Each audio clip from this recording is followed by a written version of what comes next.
Dr. Paul, let's talk gold prices now. You were very bullish on the metal, calling for prices to be up 50% by October. That's not happening for gold yet. So what next? Where do you see this commodity headed? Well, it has to go up. And once again, predicting when and things happen is the same way with the stock market, because precisely Austrian economics said don't pretend that you know that, because there's an emotional element to it, there's a subjective element on what happens. But there are some economic laws that sets trends. In the economic law, that if you have a central bank that prints money out of thin air and creates credit massively, in time, gold goes up in price, but gold really, it's the dollar that goes down. So I've been watching this closely since gold was $35 an ounce, and it has done exactly that. There's been a lot of printing of money, especially since after 1971. But when the Fed took over, it was $20 an ounce. And look at where it's been now. It's been up as high as $1,800. It'll go back there one day, and it's going to be a lot higher because they will not stop printing. The pressure, the political pressure, is too great, so we can expect more monetary inflation, which will push the dollar price of gold up. So you definitely see $1,900 gold back in the cards or higher? Oh, absolutely. I mean, it's just a matter of time. And like I say, that's the difficult problem. But you can anticipate that monetary policy will essentially not change, and that was my point in my article about no matter who Trump appoints, they are going to be part of the system. They are not going to be a Jim Grant who understands what the Fed should not be doing. They're going to just say, well, we're smarter. We'll know that we shouldn't keep interest rates too low too long, and come up with some managerial excuse for having the problem rather than looking at it that the whole system is not sound. Finally, Dr. Paul, you're a noted libertarian, so I need to get your thoughts on the latest currency in town, Bitcoin. Are you a believer in the cryptocurrencies?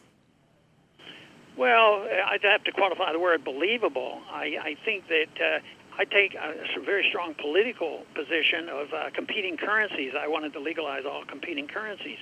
And if you can come up with a competing currency and there's no fraud, I say all to it, and I think it should be. And I think if the people want it and want to use it, the government should stay out of it.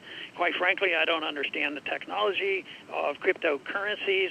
I just want to make sure that no fraud is involved, but I also am concerned about the government involvement, because if it's a really, really good deal and a good process, rest assured the government will be looking at it very carefully. I think there's probably too much surveillance already on how the currencies are transferred around and the reports that have to be made by the exchanges to the IRS, and that makes me a little bit nervous. So people should be very cautious.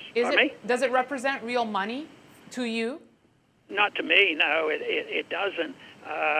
But if it serves the voluntary exchanges of people and being and serving the purpose of exchanging wealth and no frauds committed, it could act as if it were money. But no, I don't consider it money. I was raised in an era where, the gold coin standard was most important, where if the official money of the country is pieces of paper, you should always be able to go to the bank or to a government agency and get a coin for it. And that's the way it used to be. So I don't think it has quite met that test.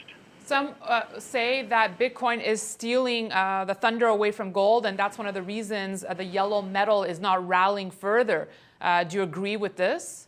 Well, I think that's a very strong possibility. I mean, people are loving the bubble in the stock markets. The bubble in the bonds market is not as exuberant as it has been. But this is I'm amazed at the amount of capitalization on all these cryptocurrencies. It's a huge amount of money. So yes, I think that would distract, and only time will tell if it's going to survive as something they called money. I think the process that they have, the blockchain, it sounds to me like that technology has a lot of future to it, but that doesn't mean that everybody is going to be going to the store and using Bitcoins. I think only time will tell us how practical it will be. Dr. Paul, thank you so much for your thoughts today. It was good catching up with you. Thank you. Good to be with you. And thank you for watching. We'll be back tomorrow.